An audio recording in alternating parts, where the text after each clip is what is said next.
నమస్తే welcome to Sakshi business this is Shahida పశ్చిమాసియాలో యుద్ధం ముగింపుపై అనిశ్చితి వీడ్డం లేదు. ఇరాన్ ఇజ్రాయెల్ అమెరికా యుద్ధం కొలిక్కి రావడం లేదు. కాల్పుల విరమణ పాటిస్తున్నా చర్చల విషయంలో మాత్రం ఏకాభిప్రాయం కుదరట్లేదు. దీంతో స్టాక్ మార్కెట్లు కుప్పకూలుతున్నాయి. తీరని నష్టాలు వస్తున్నాయి. లక్షల కోట్ల మేర ఇన్వెస్టర్ల సంపద ఆవిరైపోతుంది. ఇదే క్రమంలో గత వారం కూడా భారత స్టాక్ మార్కెట్లు నష్టాల్లోనే ముగిశాయి. చాలా రోజుల తర్వాత మళ్లీ భారీగా పతనమయ్యాయి. భారత్లో అత్యంత విలువైన టాప్ 10 కంపెనీల్లో 7 కంపెనీల విలువ 2 లక్షల కోట్లకు పైగా తగ్గింది. వీటిలో Tata consultancy services, Reliance industries అధికంగా నష్టపోయాయి. వీటి కారణంగానే ఇన్వెస్టర్లకు అధిక నష్టం వాటిల్లింది. BSE benchmark index Sensex గత వారం 5 ట్రేడింగ్ సెషన్లలో 1829 పాయింట్లు తగ్గగా ఎన్ఎస్ఈ నిఫ్టీ 456 పాయింట్లు పతనమైంది. ఈ క్రమంలోనే టాప్ 10లో 7 కంపెనీల మార్కెట్ విలువ రికార్డు స్థాయిలో 2.05 లక్షల కోట్లు తగ్గుముఖం పట్టింది. కంపెనీల మార్కెట్ విలువని ఇన్వెస్టర్ల సంపదగా పరిగణిస్తుంటారు కాబట్టి ఆ మేరకు ఇన్వెస్టర్లకు కూడా నష్టం వచ్చిందన్నమాట.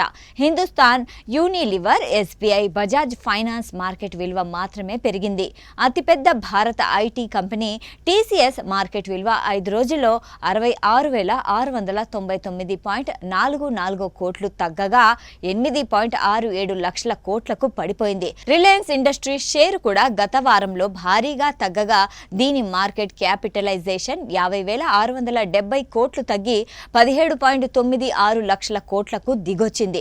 అతిపెద్ద private bank HDFC bank market విలువ 23,000 కోట్లు తగ్గడంతో 12.08 లక్షల కోట్లకు పడిపోయింది.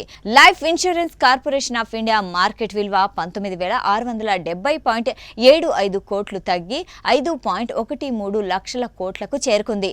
భారతి ఎయిర్టెల్ ఎం క్యాప్ 19,000 కోట్లు తగ్గడంతో 11.05 లక్షల కోట్లకు దిగొచ్చింది. ఐసిఐసిఐ బ్యాంక్ మార్కెట్ క్యాపిటలైజేషన్ 14,000 కోట్లకు పైగా తగ్గి 9.50 లక్షల కోట్లకు పడిపోయింది.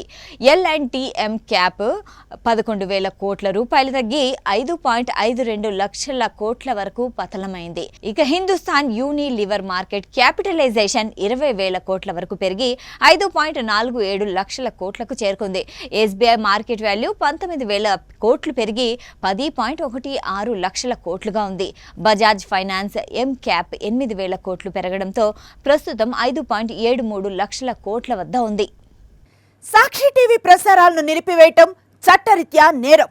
సాక్షి టీవీ ప్రసారాల కోసం మీ స్థానిక కేబుల్ ఆపరేటర్ను వెంటనే సంప్రదించండి.